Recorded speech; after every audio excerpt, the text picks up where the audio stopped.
Donc je vais démarrer l'Assemblée générale. Donc, pas le rapport moral.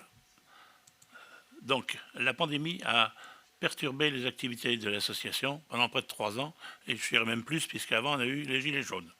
Donc, à chaque fois qu'on organisait des conférences, qu'on organisait une assemblée générale, on avait effectivement un confinement ou des problèmes qui faisaient que les gens ne pouvaient pas se déplacer ou, souvent, avaient peur. C'est le cas aujourd'hui. Aujourd'hui, nous avons des gens qui ont le Covid, la Covid, il y a des gens qui ne peuvent pas venir parce qu'il n'y a pas d'essence, et beaucoup, puisqu'on devait être 50 aujourd'hui. On ne sera pas 50 à cause des problèmes. Et puis, bon, il y a les maladies, et puis encore certains qui ont peur de venir et de se déplacer. La Covid a laissé beaucoup de problèmes, et surtout au point de vue médical, où beaucoup de consultations, beaucoup d'opérations ont été annulées, et ça va être payé dans l'avenir. Bien, l'équipe de salariés et les bénévoles sont venus en aide à tous ceux qui étaient en difficulté. Ils ont été admirables. Et ils ont vraiment, on ne peut que féliciter toute l'équipe. Nous avons 7 salariés qui se sont dévoués pendant tout le Covid. Ils n'ont pas été malades. Ils sont venus travailler tous les jours et ils n'ont jamais rien manqué. Donc ils étaient là toujours présents pour tous ceux qui s'adressaient à nous, et on a eu beaucoup d'appels. On a même créé une plateforme d'ailleurs qui a été labellisée par le gouvernement. Les manifestations organisées par les bénévoles ont été réduites. Un niveau anormalement bas de dons, bien sûr, parce que tout est lié. Nous avons heureusement eu un legs d'Ors Carcassonne qui nous assure un résultat confortable pour l'avenir, un soutien pour la recherche et de nouvelles activités en faveur des personnes atteintes de spina bifida. Donc ça met l'association à l'abri des problèmes actuels et pour l'instant de l'inflation, ce qui est déjà une bonne réussite. Les activités de l'association. On a créé une boutique solidaire de façon à pouvoir à élargir notre existence sur les réseaux sociaux et partout, même au sein du monde handicap. Nous avons organisé de nombreuses réunions en visioconférence, parfois en hybride, mais c'est assez rare.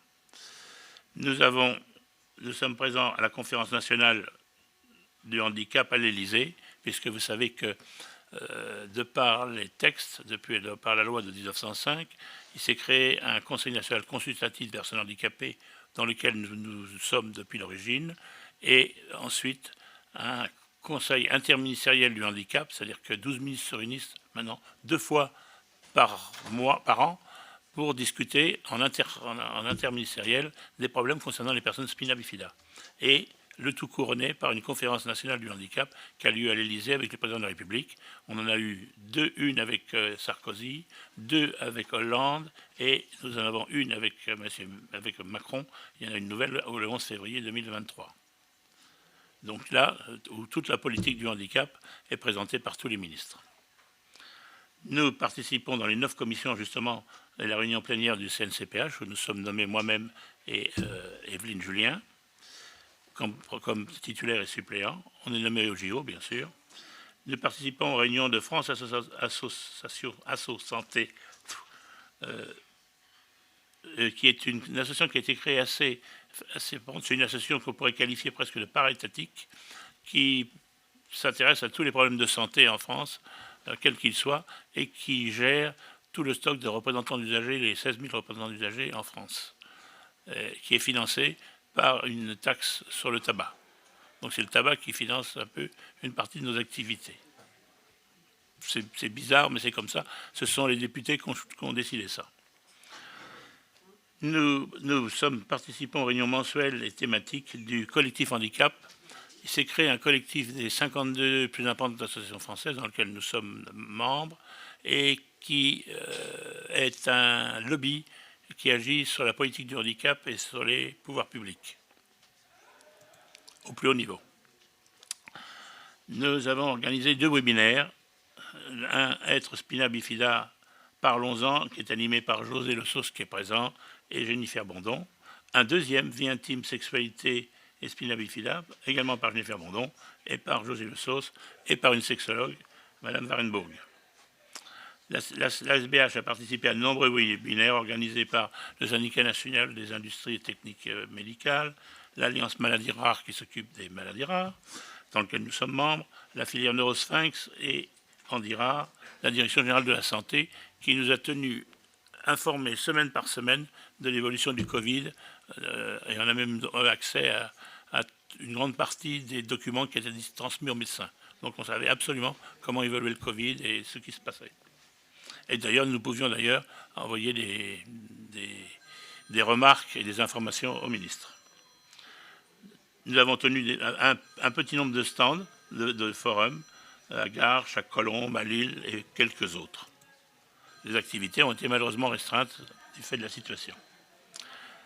Les représentants d'usagers nommés au titre de la SBH ont réussi malgré tout à tenir 4 réunions par an dans toute la France, avec que nous avons un agrément de représentation nationale des usagers et que dans ces conditions-là, nous pouvons faire nommer des représentants dans tous les services hospitaliers de France et dans les cliniques, dans le privé et public, qui donc interviennent à la défense des usagers.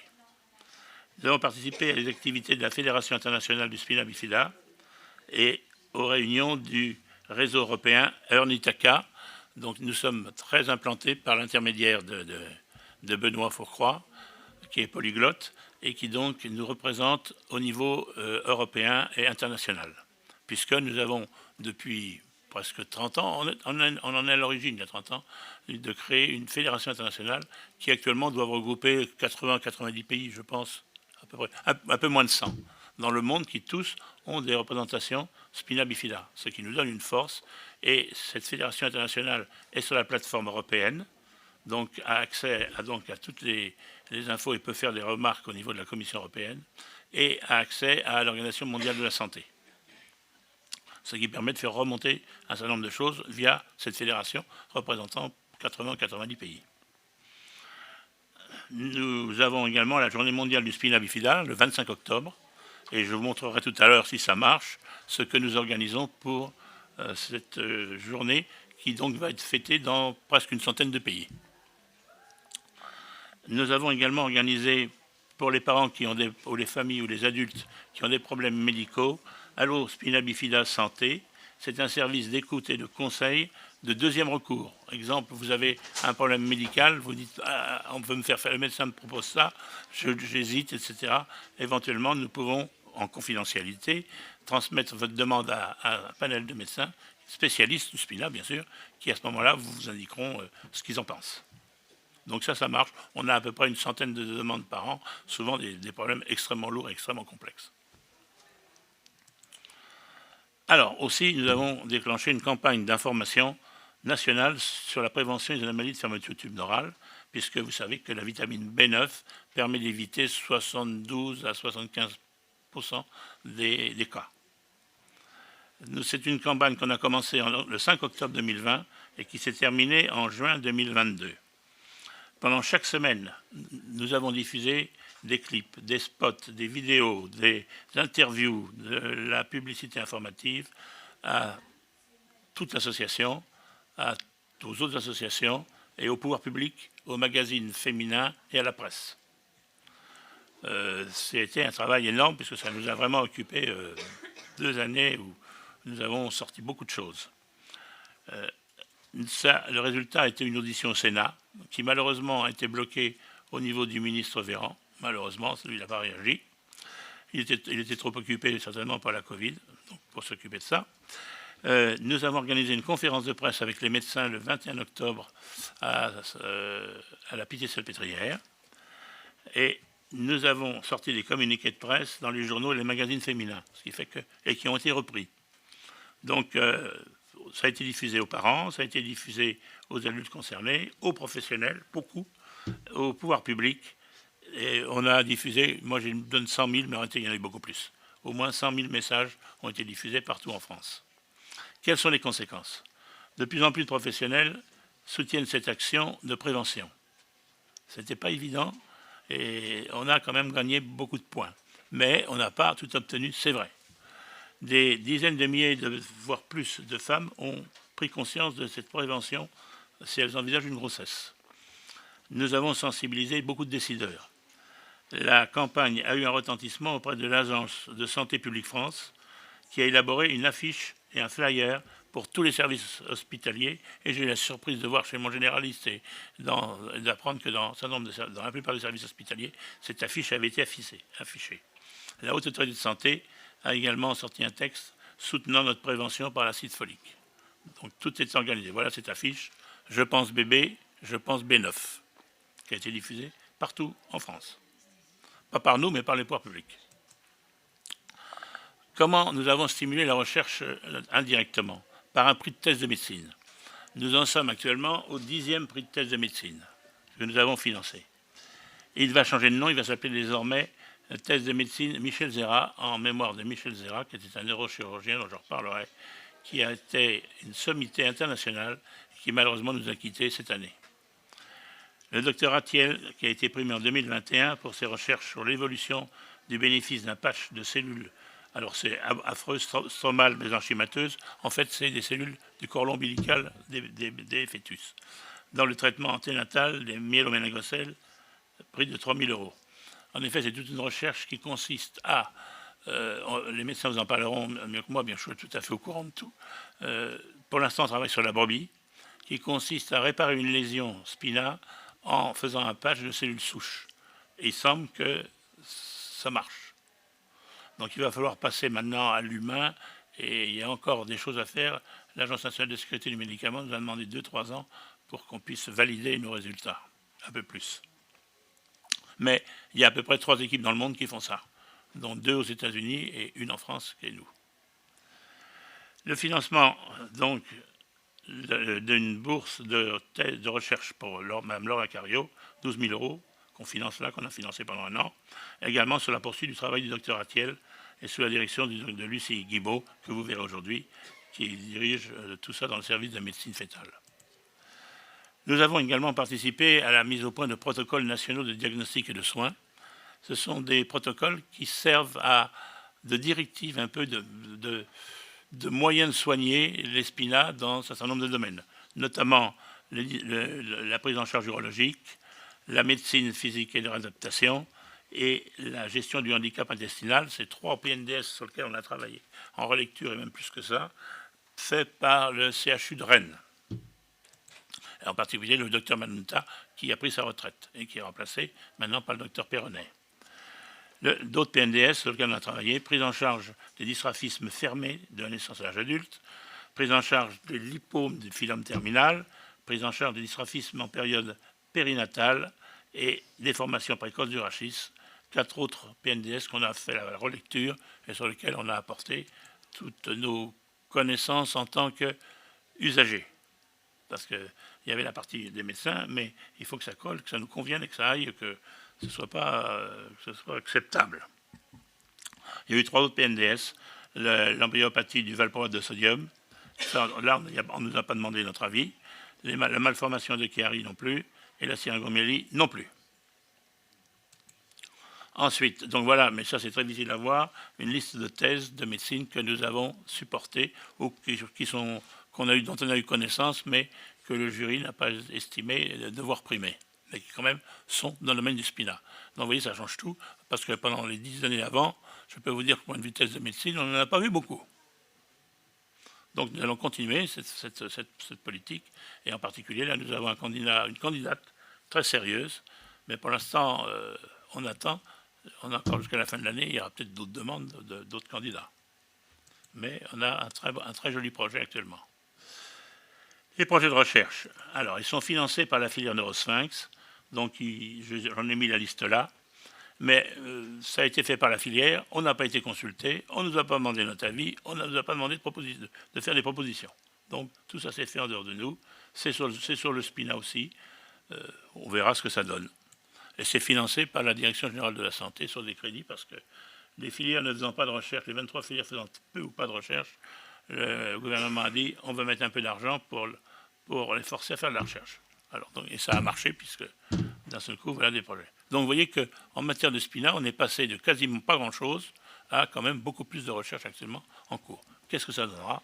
Ça, on saura ça dans quelques années, mais au moins, on n'est pas statique, on essaie de faire avancer les traitements. Alors, il faut rajouter aussi une éducation thérapeutique du patient qui est faite par à Marinko et l'hôpital Tenon sur la santé sexuelle chez les patients atteints de malformations pelviennes et médulaires rares avec atteinte sphinctérienne neurologique.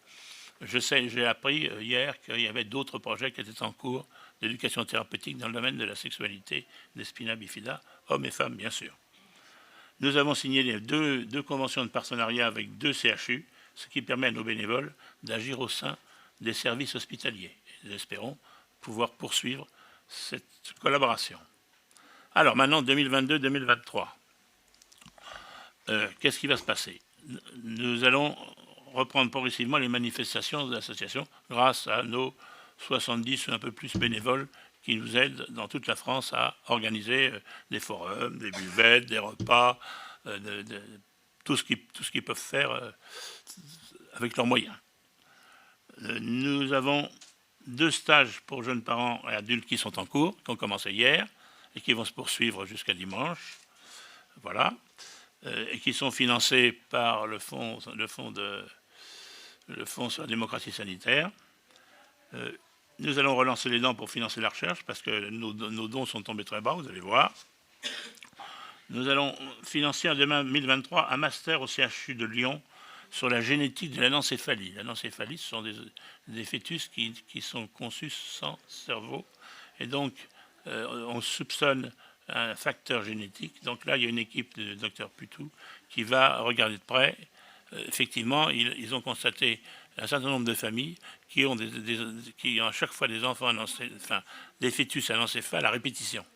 Donc on soupçonne qu'il y a quand même une cause chromosomique ou génétique. Mise en place d'activités physiques adaptées, ça c'est un petit dada qui m'intéresse, par un petit groupe pour visio. Ça c'est quelque chose qu'on va essayer de faire en 2023. Développer les représentants d'usagers, il faut être plus nombreux parce qu'il faut peser plus sur les services hospitaliers. Rechercher des financements pour organiser des stages de formation. J'ai 3 demandes en cours, je n'ai pas les réponses, mais enfin, l'une d'elles a eu la lettre d'intention acceptée. Bon, on peut espérer qu'en 2023, on pourra organiser des stages en vous prévenant plus longtemps à l'avance, sans pénurie de carburant et sans Covid. Nous allons poursuivre nos actions de prévention des anomalies de fermeture du tube neural par la B9 sur le plan français et européen et international. Nous allons, alors en définitive, nous participons très vivement à la labellisation et la relabellisation des centres hospitaliers spina bifida dans le cadre du 4e plan national maladies rares, qui va donc démarrer en janvier, et nous aurons les résultats des pouvoirs publics en mars 2023. Donc les services actuels qui sont labellisés comme centre de référence, centre de coordination, centre de compétences, les cartes vont être un petit peu remaniées de façon probablement importante dans le domaine du SPINA, parce qu'il y a vraiment des choses qui ne fonctionnent pas. Et nous avons fait un très gros rapport au ministère, qui en a accusé réception avec gentillesse, et on va voir s'il se passe des choses. Pour l'instant, je ne peux rien vous dire, je ne sais pas. Maintenant, le rapport financier, je vais céder la place à Evelyne, qui va vous faire ça très bien. Tu as 5 bonnes minutes, hélas. Pas plus. Moi, j'ai fait 20 minutes, j'ai plus longtemps. Bon. Bonjour à toutes et à tous. Alors, on va passer au rapport financier. Je sais que c'est la partie que tout le monde déteste un peu. Elle est le reflet de l'activité de l'association, donc il est nécessaire d'en parler. Donc, pour commencer, la situation est bonne. On a cette chance. L'association est bien gérée. Ah, putain, j'ai pas crié. L'association est bien gérée. On fait vraiment attention à tout. Pas de dépenses inutiles. Enfin, tout se passe bien. Il y a eu des facteurs qui ont un peu influé sur la situation. Comme l'a dit François, la pandémie de la Covid qui a arrêté toutes les manifestations, donc des rentrées qui ne se sont pas faites. Sur le service d'incontinence, les remboursements de dispositifs médicaux ont été bloqués, puis des baisses de remboursement. Aujourd'hui, on se heurte à des pénuries de fournisseurs. avec des ruptures de stock de matériel que vous utilisez tous.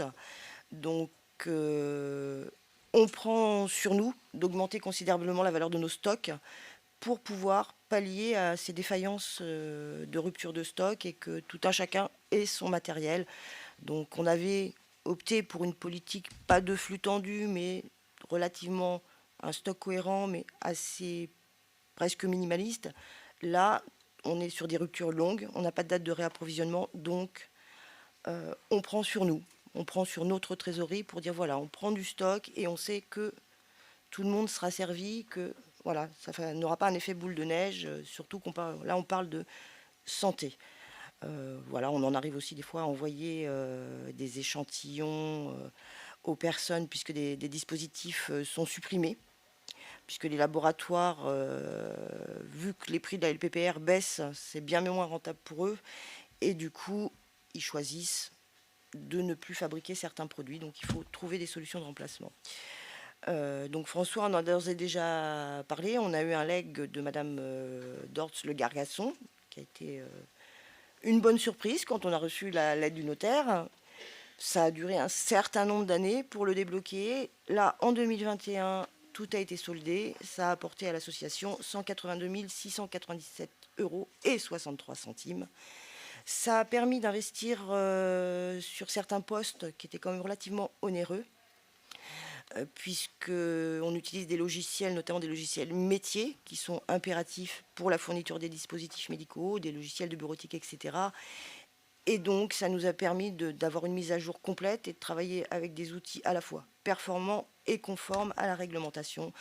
Donc, ont été prélevés 10 714 euros sur ce legs. Bon, le propriétaire des locaux qu'on occupe remplace le chauffage qui a près de 40 ans avec des vieux grille-pains. Et bon, on acquitte tous les ans pour occuper nos locaux un peu plus de 36 000 euros. Bon, au vu de la situation des coûts d'énergie actuels, on se dit que c'est bien que le chauffage soit remplacé parce que sinon, on aurait eu des hausses considérables de dépenses d'énergie. Bon, on sait qu'on en aura forcément, comme tout un chacun parmi nous, à titre personnel. Voilà, donc on a mis à jour l'informatique et les logiciels à SBH et la modernisation des logiciels métiers qui a coûté 6 512 euros. Alors là, je pense que tout comme moi, qui suis prêt, vous n'allez pas voir grand-chose, mais bon.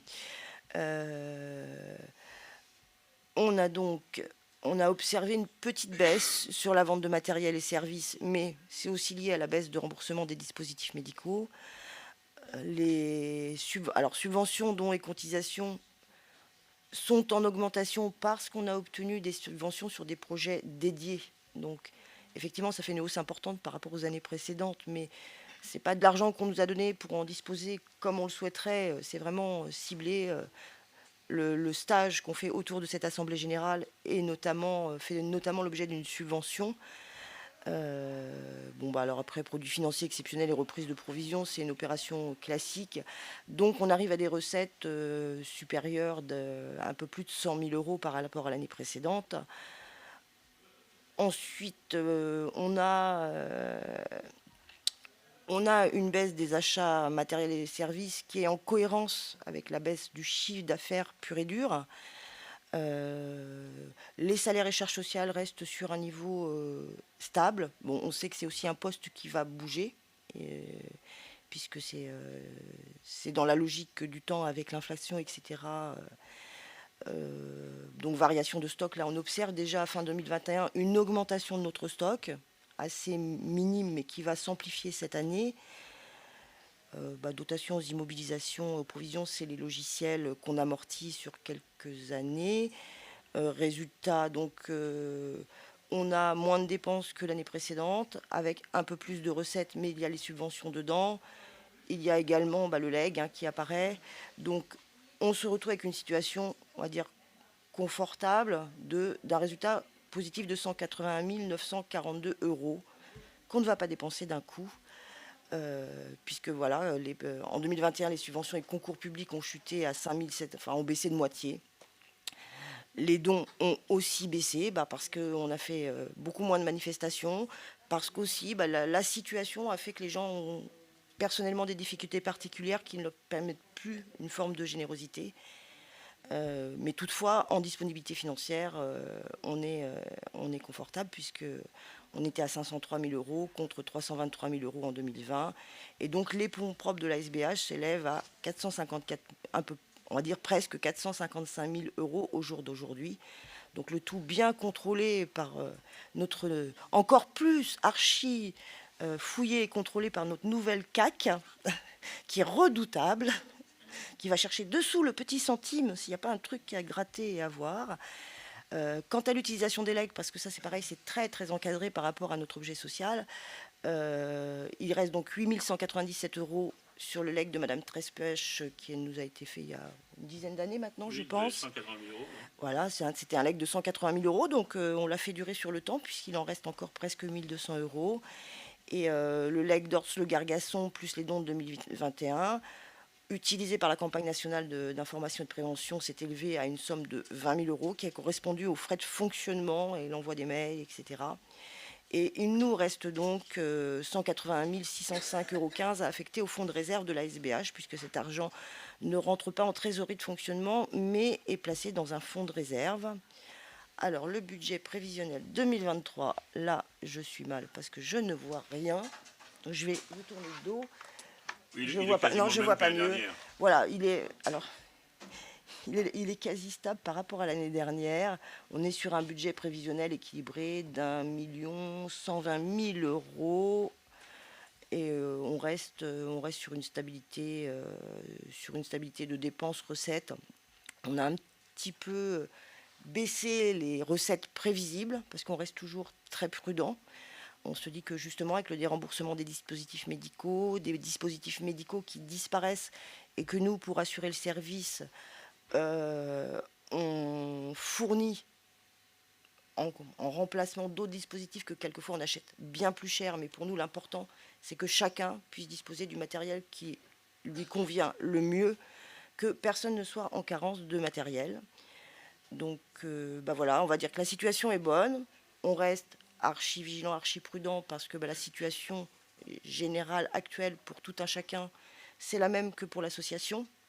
On prévoit des hausses de tas de choses, il peut y avoir des difficultés particulières, donc on reste petite fourmi, mais on fait en sorte que tout fonctionne, et surtout au niveau du service d'incontinence, parce que l'objectif premier, c'est écrit dans nos statuts, c'est d'accompagner les personnes et les familles, et que tout un chacun puisse avoir son matériel et rester en bonne santé, c'est une priorité. Voilà. Donc, si vous avez des questions particulières, sinon je ne vous barbe pas plus longtemps avec mes chiffres.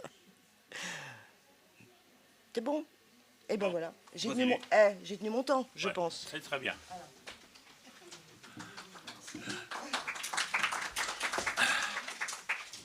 Ah, alors maintenant c'est à toi.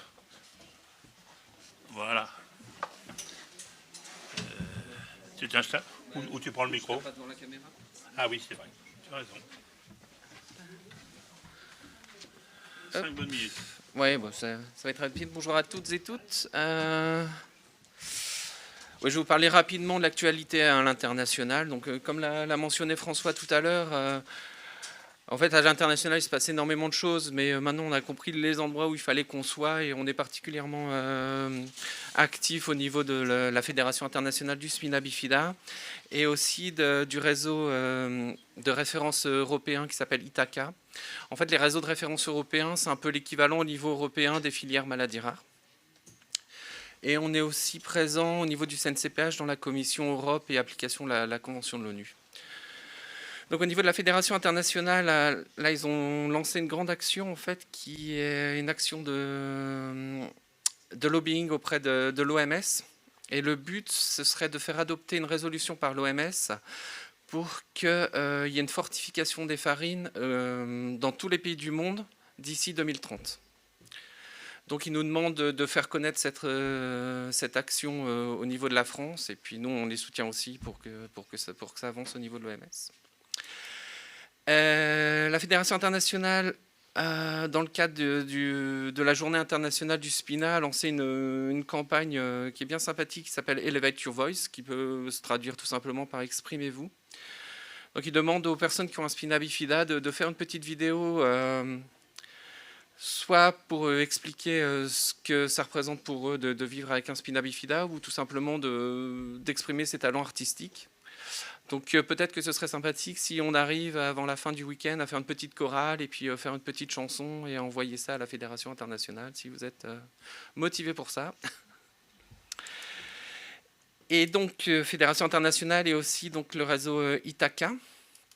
Donc le réseau Ithaca a un groupe de travail spécialisé sur le spina bifida. Donc c'est un groupe de travail qui regroupe tous les experts européens, tous les médecins qui s'occupent du spina bifida.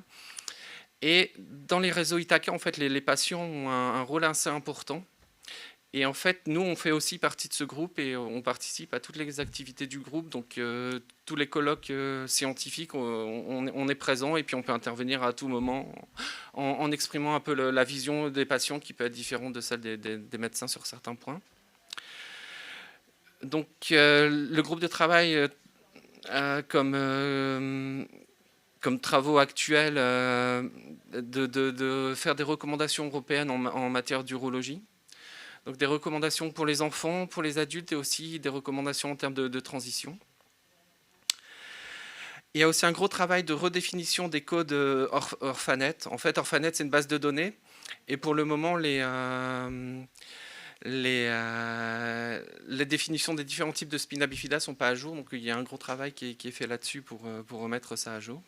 Et donc ça, le docteur Dombre vous parlera de ça tout à l'heure. Et ensuite, il y a aussi un travail de remise à jour, de faire un annuaire en fait, des centres experts du spina bifida. Et ça, en fait, on demande aussi aux associations de donner des informations parce qu'on a quelquefois plus d'informations que les médecins. Et donc, dans le cadre de ce groupe de travail, j'ai participé à un séminaire à Rennes qui a regroupé tous les médecins européens. Et on aura justement, au cours du séminaire médical, juste après, des informations sur ce qui s'est dit pendant ce séminaire à Rennes. Voilà, voilà. La question ? Donc, vous voyez, on est très implanté au niveau international. Pourquoi ?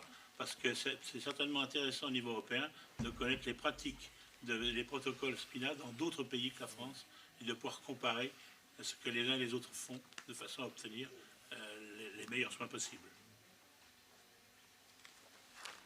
Bien.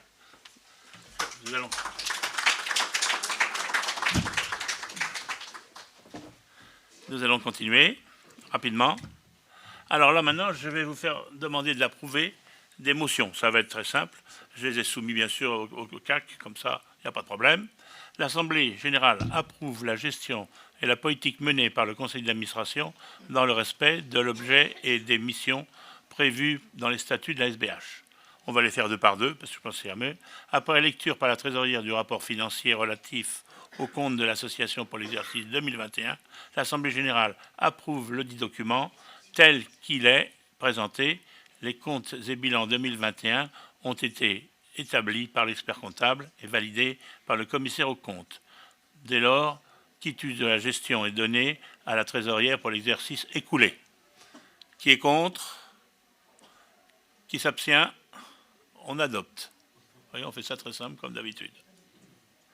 Adopté. C'est un peu formel, mais bon, on est un petit peu obligé. Il y a eu des nouvelles décrets en 2020 sur le fonctionnement des associations et une surveillance un petit peu plus importante de l'État. Donc, on est dans les clous et tout va bien. Adoption des motions 3 et 4. L'Assemblée générale accepte le legs d'Ors-le-Gargazon. Le CAC nous a demandé de refaire une deuxième fois. Bon, pourquoi ? Mais il voulait, bon, pourquoi pas ? D'un montant de 182 697,63 cents. Qui a été versé en 2021 et sera utilisé pour la recherche et le bien-être des personnes atteintes de fermeture du tube neural. Voilà. Et l'autre, l'excédent de l'exercice 2021 s'élève à 181 942 € et sera versé au fonds propre de la SBH, portant le total des fonds propres à 454 977 €. Qui est contre ? Qui s'abstient ? Bon, voilà. Personne ne peut refuser un legs qui ne pose aucun problème. Mais c'est comme ça. 5 et 6. L'Assemblée générale adopte le budget prévisionnel 2023, que vous avez très mal vu. l'Assemblée générale prit instamment les services hospitaliers concernés par les AFTN et les professionnels de mettre en place un parcours multidisciplinaire et pluriprofessionnel pour les spina bifida enfants et notamment adultes via une transition ado-adulte harmonieuse et programmée. Pareil, qui est contre, qui s'abstient, ok. Nous avons tenu à mettre cette résolution parce qu'il nous semble absolument important que quand un service enfant dans le 4e plan fonctionne, il doit fonctionner avec un service d'adultes en parallèle. On ne peut pas continuer à avoir les enfants d'un côté, les adultes de l'autre et des fonctionnements en tuyau d'orgue. Et ça, on sera très vigilant. Les 7 et 8, dans le cadre du renouvellement de la labellisation des réseaux maladies rares, l'Association nationale ne soutiendra que les services hospitaliers enfants qui s'engagent à mettre en place un parcours de soins pour les adultes via une transition ado-adulte. Voilà. Et l'Assemblée générale de la SBH prie instamment M. le ministre de la Santé et de la Prévention de même de mettre en place une prévention efficace et prouvée depuis près de 30 ans des anomalies de fermeture du tube neural par la vitamine B9. On va bien sûr réattaquer les pouvoirs publics sur ce domaine-là parce que tout le monde est d'accord, les agences sont d'accord, tout le monde est d'accord, il n'y a plus que le ministre qui regarde de l'autre côté de la rue et tourne la tête. Donc il va falloir qu'on relance tout ça. Qui est contre, qui s'abstient, donc on adopte. Voilà, c'est terminé pour les résolutions. J'ai fait ça à toute vitesse parce qu'on n'a plus beaucoup de temps. Maintenant, nous allons renouveler les candidats au conseil d'administration. Alors, le conseil d'administration est constitué de 3 groupes. On a essayé de trouver un équilibre qui permette vraiment d'avoir un conseil d'administration qui fonctionne. Nous avons un groupe qui représente les parents d'enfants handicapés. Vous avez un groupe qui représente les adultes handicapés. Et vous avez un groupe qui représente les professionnels du handicap. Donc nous avons à ce moment-là les trois composantes à un tiers, un tiers, un tiers. Donc, se sont proposés, moi j'ai fait un appel d'offres dans la lettre du SPINA, en respectant la réglementation, et j'ai eu donc un certain nombre de candidats. Anne-Cécile Baudroux, tu es où? Voilà, qui représente le Grand Est. Amandine Clément, que vous voyez là, qui représente l'Auvergne-Rhône-Alpes, qui est donc l'Auvergne-Rhône-Alpes. Moi-même, qui suis au CNCPH comme titulaire, et en relation avec les ministères. Evelyne Julien, que vous venez de voir, qui est sur l'île de France. Et Daniel Monet, qui est absent et qui est en Nouvelle-Aquitaine. Alors, je ne détaillerai pas toutes ces personnes, mais je peux vous dire que ce sont de solides aides, à part des nouveaux, parce qu'il y a des nouveaux, heureusement. Ce sont des gens qui sont là depuis très, très, très longtemps. Dans le domaine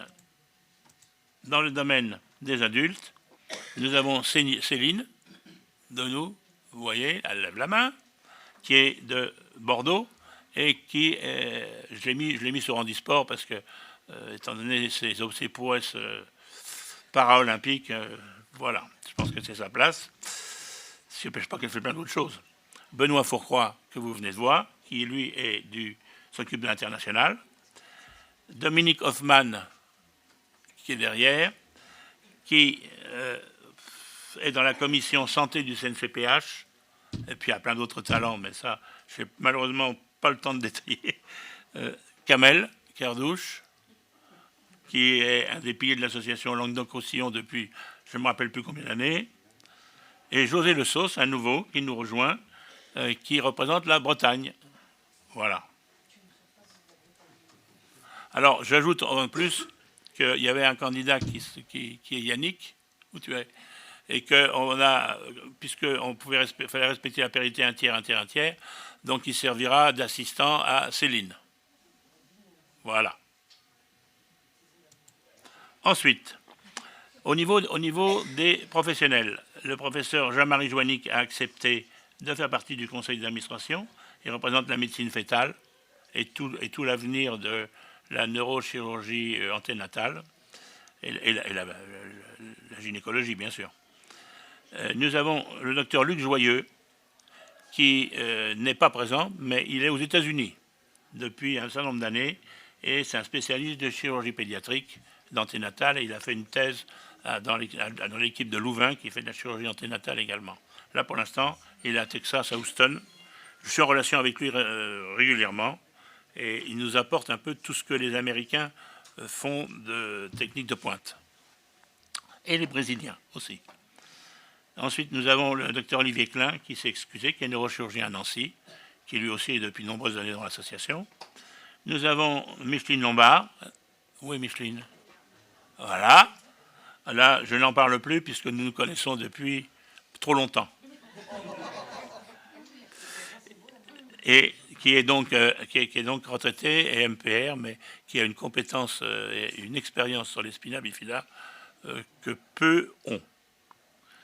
Docteur Emmanuel Salomon, Sanson, est-ce que vous êtes là? Non, peut-être pas encore.